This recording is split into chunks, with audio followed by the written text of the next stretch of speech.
Good morning, urban campers. Quick little review of last night's lesson.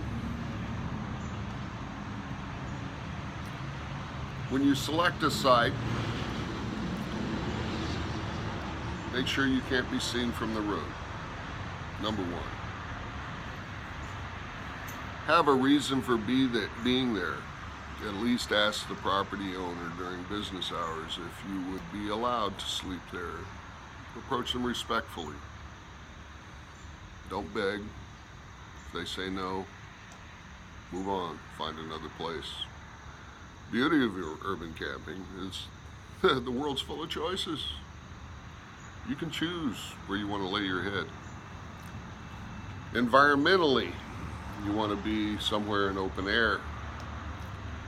You want to make sure you're not tucked into a little cave someplace where there's no air moving. If you're in a North Carolina summer like I am, you may not be able to get to sleep until midnight because it's still too hot and humid. Right now the temperature is about 71 degrees. There's just a very, very slight breeze blowing. Not enough to scare the mosquitoes off, but it's refreshing nonetheless. I'm not sweating at the moment. That's a blessing. So environmentally, you want to have airflow. Airflow makes all the difference. You don't have airflow, at least I get very claustrophobic. So you're away from the street, nobody can see you. Make sure that you have a secure base where you're not going to get invaded by insects in the middle of the night. I recommend these cots. They're relatively inexpensive. Available at your local Walmart. Make sure you get some paracord. Make sure you have some protection for yourself and your dog and your firstborn son, which is the reason you're out here. We recently learned a very, very important lesson about security. My 43-year-old son, Hans, was homeless when he parachuted into my life, middle of May, about 9 weeks ago. We started out camping in urban super centers, ignoring the no overnight camping part for the luxury of having a bathroom that you can walk into 24/7. Holly Springs had the best site because it was up on a knoll and there was a lot of wind. Just real good, continuous breeze. No mosquitoes because they can't fight those air currents. It reminded me of being on the beach in Belize. So, the other part of your kit should be, in my opinion, this Katoma 6101 Brubaker Boulevard, Montgomery, Alabama. Customer service number 800-826-0446. Or if you're local, 334-286-0711. There's no website. I found this in a Army surplus store, G.I. Joe's over in Garner. They had one pair, and they did not order them from the manufacturer. Somebody brought them in. They were brand new, and they decided they needed to sell them. I have no idea why anybody would want to sell these things. They're amazing. Double duty as a dog bed. So I've got my inflatable, self-inflatable Cabela's mattress underneath. Hans is sleeping on a pair of rubber mats, a yoga mat and a Gold's Gym workout mat that folds up accordion style. The yoga mat rolls up into about a 4-inch roll, and it's fairly comfortable. I've slept on both of them. Got my camping pillow. Can't tell you where I've got it because I've had it for probably 20 years. And my sister's travel pillow, which is full of buckwheat. Combination of the two keeps my neck from going wacko. And my apologies, Lucy. I told you I was going to give that travel pillow back to you. I hope you haven't needed it. I'll see you in the middle of October, and I'll make sure you get it back then. But as of right now, I'm using it. So security-wise, so let's see, we reviewed the site selection. One of the things about my particular advantage here is I'm a lifetime member of the VFW. So we're sleeping, we rearranged our furniture for them, but we're sleeping in a little overhang area just in case it rains.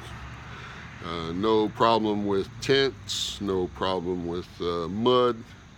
If it started raining real hard, we'd have to rearrange our furniture again and pull the cots back out of the away from the edge.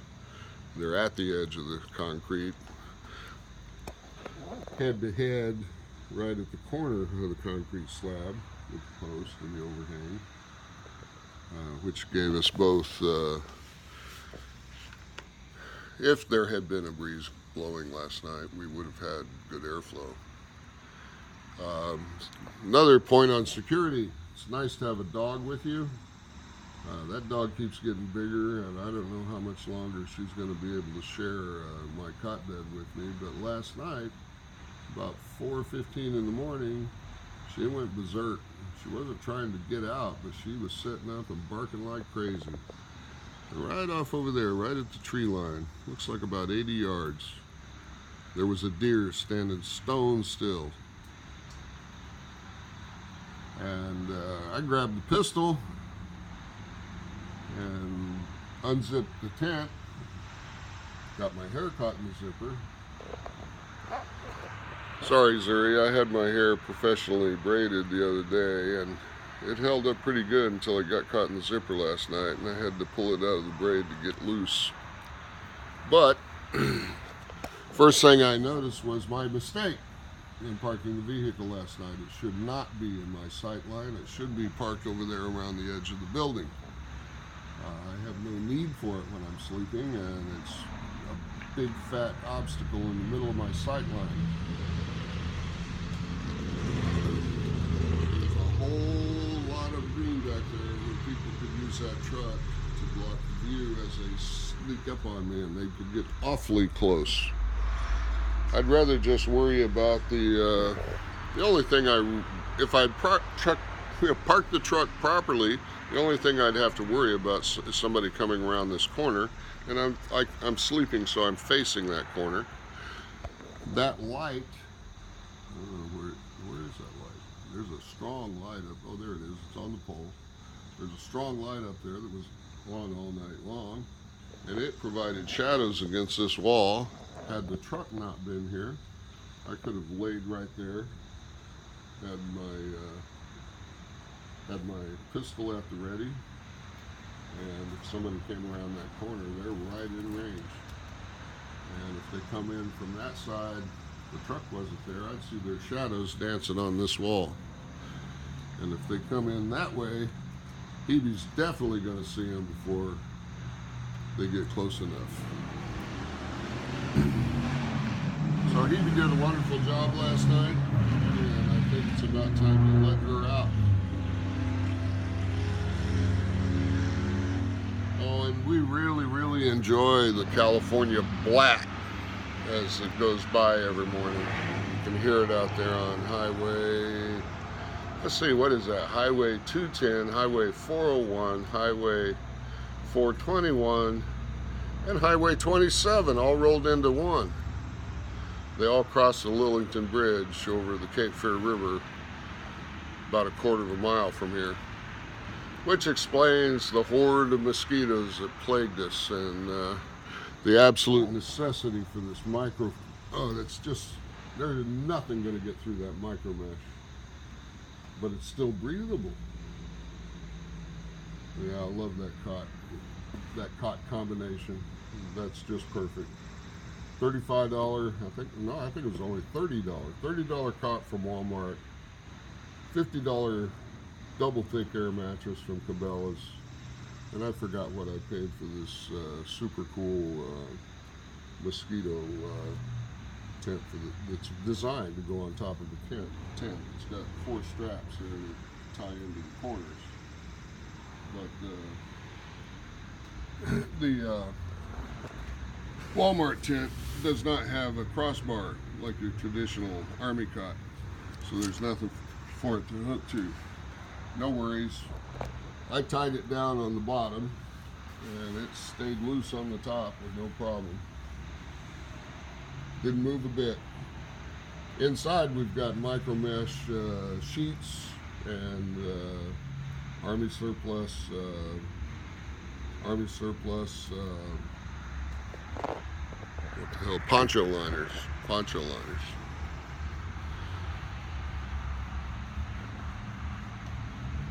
Can't think of anything else to share right now. Sun's coming up.